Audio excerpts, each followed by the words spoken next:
Hey guys, I hope you don't mind that I am in my pajamas and that my makeup is slightly Twiggy inspired. I just felt like something different. This video is going to be about celebrity culture and fan mentality. With celebrity culture, I feel like that's more of a socially accepted thing where you see like an actor on TV, for example. Like, let's just say you are a fan of The Walking Dead, like I am, and your favorite character is Daryl, right? He's my favorite character. So let's just say that you love Daryl and you love Norman Reedus, who is the actor that plays Daryl, right? Now, I've seen a lot of this happen with his fans. A lot of these girls, boys can too as well, be this way, but a lot of the girls see the actor and they watch all of their movies, or they watch like behind the scene documentaries of these films and movies, and then they see the actor talking candidly about these things, and from those snippets of videos, your mind sort of grasps the bigger image of who this person is, or who you think this person actually is. In reality, the image that you project onto this actor from what you have gotten through bits and pieces is probably not what it actually is. After a certain point of knowing this person, this actor or musician, whomever, you start like thinking about them a lot. And it gets into your mind. And when you start thinking about them a lot and you start like fantasizing about you and that person together, I feel like that can just disrupt things in your mind. It can really kind of warp things. These girls are just simply jealous of any of the female attention that Norman gets, and then you get jealous, and then you think, no, he can't be dating somebody. He can't be with another woman because in my mind, I know who Norman is, and I've envisioned us together, and it's meant to be. That is fan mentality.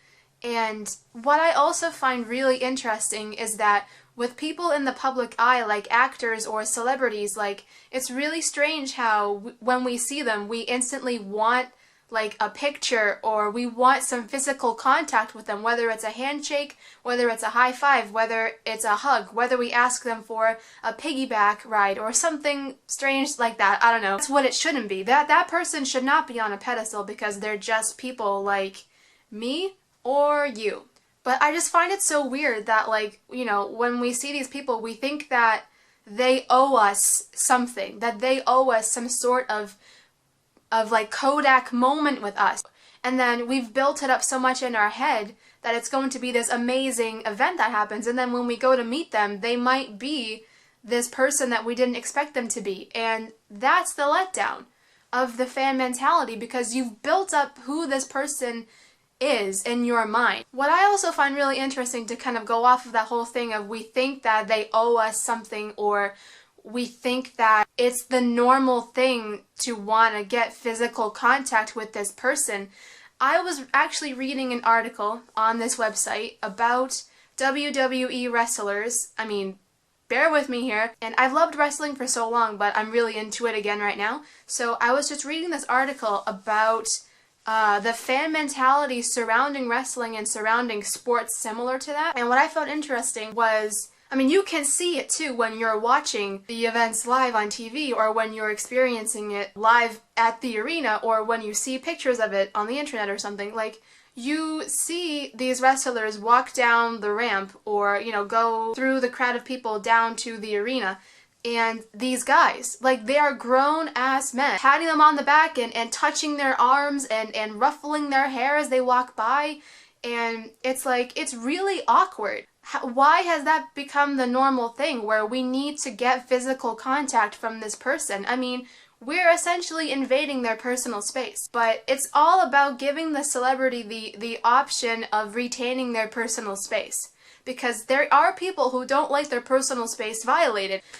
So it's just a matter of respect. But there were gifs in the article where this wrestler that I really like right now, his name is Dean, he was in the crowd watching over the match in the arena down below, so he was in the crowd of people, and this guy right next to him lifts Dean's arm up in the air and like holds it up. You know what I mean? Like, he holds his arm up similarly to what you would do if you win a match and the referee holds the victor's arm up, you know what I mean? He like lifted Dean's arm up, and Dean was just kind of like, what? You know what I mean? Like, he ripped his arm away and was just like, the hell was that? And then not only that, but at a different match, when Dean was walking down from the crowd to the arena to go to a match, people were, you know, patting him on the back and grabbing his arm, and one guy reached out and like ruffled his hair like this, you know what I mean? You know, like that, you know? And Dean was just like swerving out of the way of that person. And I give Dean a lot of respect for doing that because, I mean, it's not a dick move. If you feel like that person owes you their personal space and their body to be touched, then that's just really strange. But, I mean, with sports similar to like boxing or wrestling, that has become the norm where wrestlers are just subjected to fans, whether they're mostly grown men or women, just groping them. And I don't blame Dean at all for being the way he was, but that just ties back into how I think it's really strange that we ask these, or we think that they owe us a bit of themselves because we are dedicated fans to them. And that's what I don't get about celebrity culture and about fan mentality. And my foot is falling asleep, but please, like, be safe out there. Like, it can go from 0 to 100 just like that. Like, the only thing that should matter and be a top priority is your happiness and your safety and your contentness. No one else's contentness should come before yours. And with celebrity culture, like I said, it is completely okay and normal and fine to be a fan and an admirer of someone's work and of who they choose to be known as a person. That's fine. I know that you guys are smart. You probably didn't need me to tell you all of these things, but yeah, I didn't really have much of a point to make. I just wanted to kind of do a ramble and just talk about the things that have been on my mind. Have low expectations when you go to meet these people. Don't have high expectations or something like that because you're setting yourself up for disappointment that way. So just go in there with minimal impact and go in there expecting, well, okay, this person will be whatever they are. And that's okay. So that's kind of really all I wanted to say about this topic. If you have any more things to discuss, leave them in the comments and let's create another discussion down there. I'm always interested in talking with you guys. You know, you guys are awesome. Thank you for subscribing to me if you have recently subscribed to me or if you've been a subscriber to me from the very beginning. I love all of you guys equally. If you want to be my friend elsewhere on the internet, because I'm always up for internet friends, you can subscribe to me on YouTube, you can follow me on my Tumblr, Twitter, Instagram pages. I will leave those down below. Thank you guys again, and I will talk to you guys on the flip side. Bye guys!